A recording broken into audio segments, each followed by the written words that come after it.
All right, now tell me, all right, Backstreet is left. Now tell me about the formation of Nsync in their early years.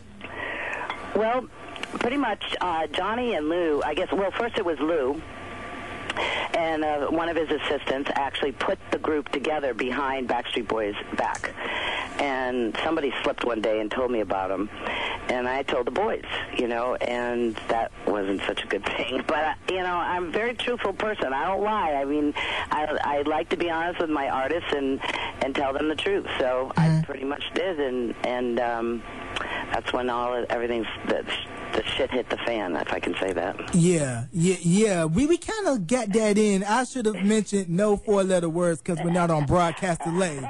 Okay. Yeah, but that's okay though. That's when HE double hockey sticks broke loose, kids. So parents, have your children in the bed because you may hear some naughty words. Yeah, but we're good though. So Jack. So basically, don't hear it. What happened was you know, everything that I was doing for Backstreet, if they didn't take it, there was somebody there grabbing it from the Nsync side and giving it to them. For instance, I gave Backstreet Boys the Disney special, and I had been going back and forth to L.A. and working it, and then all of a sudden Kevin decided that they were too old to do that Disney special, which I was like, you got to be kidding me, you can't do this. And the girl from Disney was about to lose her job because she needed a boy group. So I called Johnny up and I said, look, I don't want to see this girl lose her job, so give this to Nsync. And Nsync had not hit yet in the United States. But as soon as they did that Disney special, they blew up. Yeah, because I remember watching that Disney special, and I was just... Because I remember the first time I heard Nsync, it was in a shopping mall, Petersburg, Virginia, South Park Mall, and it was at Champ Sports, and they played the video, the American version, not the European version of I Want You Back. And it was, like, very catchy, and, of course, Nsync, the five of them together, I mean, harmonies, clean cut, but that Disney special basically just blew them over the roof here in the States. Right. Yep. Okay, now, they're making their way in America with the debut album, and I was just reading Lance's memoir, and he was talking about how basically they signed basically a raw deal with Lou, and that, you know, they were blowing up, but the money wasn't really showing it. And you're talking about Nsync? Yeah, with Nsync. Yeah, well, the money wasn't showing it, I mean, as much, but as soon as they did that Disney special, it did. I mean, it blew up all over the place for them. Wow. That was it. It exploded. It definitely did. And then after that, they went on to put out No Strings Attached, which broke the Backstreet Boys record for most albums. So I think, was it in a week or in a day? Correct me on that. I think it was I'm sorry, I couldn't hear you. I think it was either in a week or in a day that they sold the most records, because I think it was 2.3 and Backstreet sold 1.9 for Millennium. It was in a day. It was in a day. Yep.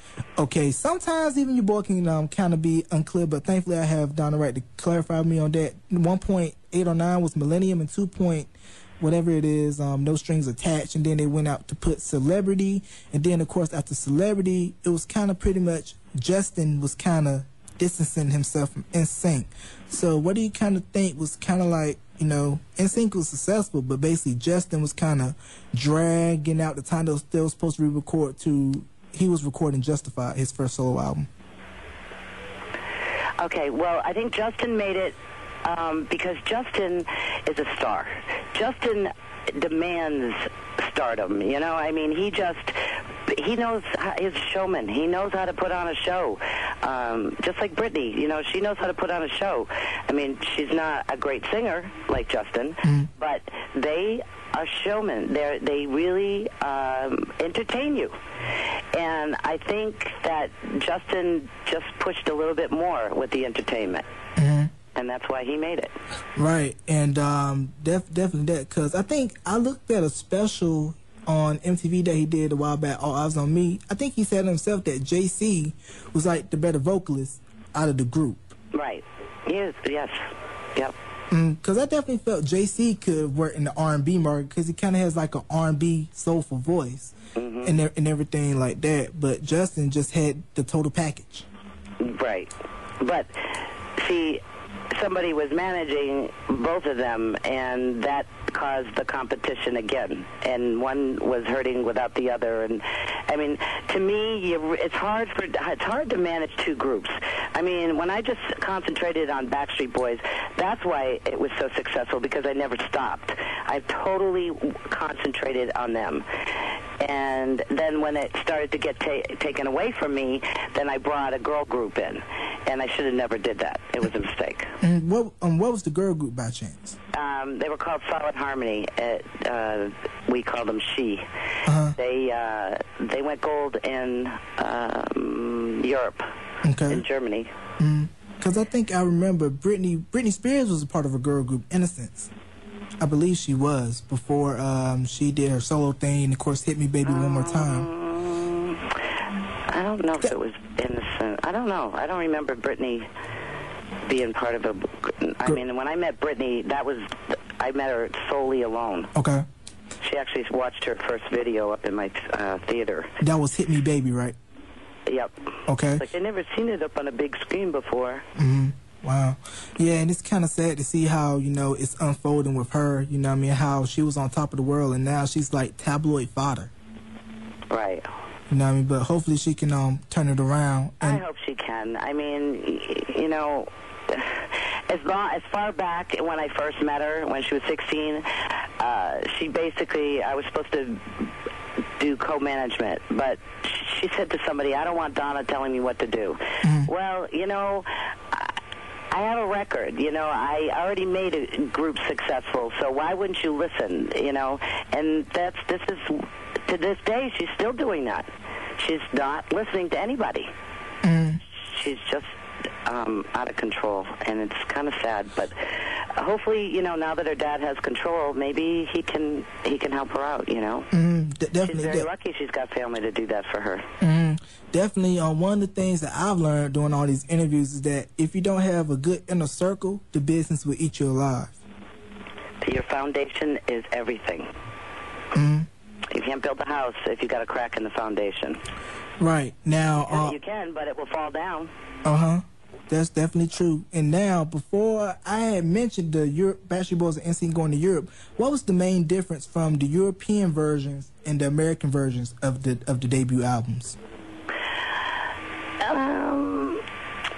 There really wasn't that much of a difference, you know. I mean, Europe loves pop. I mean, they're just crazy over pop. And I mean, if you want to break a boy group, you go to Germany, because I'm telling you, there's nothing like the girls over there. They're boy crazy, and they love boy groups.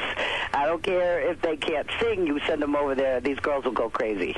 So it's part of that. And of course, one of the number one things that helped make them successful was having a website. Now, back then, you know, there was one other artist, I forget who it was, I think it was Sting, had a website. No other artist had a website. And that was unbelievable, because when they came back to America, all those fans in Europe could keep in touch with them. So that was one of the best things we ever did. This was when the internet was just like forming and starting. Just starting, yes. Yep. All right. Hey, in Germany, they love David Hasselhoff, so hey, you know, take them over there to Germany and get blown up. But now, the one group out of the Transcon camp that I felt was very underrated, they had a good first album, was C-Note. Great singers. So tell me a little bit about them, because I thought like their first album that they were going to break and catch that wave. I think the mistake, and I pretty much told her so, for the life of me, I'm not going to remember this woman's name from Sony. I told her, I said, take this group to Puerto Rico. Don't break them here. It's too soon. It's another boy group. Don't do it. And she didn't listen. And she tried to break them here. She didn't break them here. And then she tried to take them over to Puerto Rico, and it just didn't work. And I felt bad for those boys, because they were really good, and they were very talented and great kids. Right, definitely that. And they did a great remake of I Like by Guy on A Different Kind of Love. And basically, it was like during that time, like when Backstreet and Nsync was born, it was like labels were looking everywhere to just snatch up, 5 guys and make a group. Because Lou Pearlman did it with making the band with O-Town. Right. and they did pretty good off the first album. Then the O2 album kind of fizzled, you know. But it's kind of like over here, America is very trendy. Pop comes and goes in cycles, but while in Europe, it's kind of like it's always there.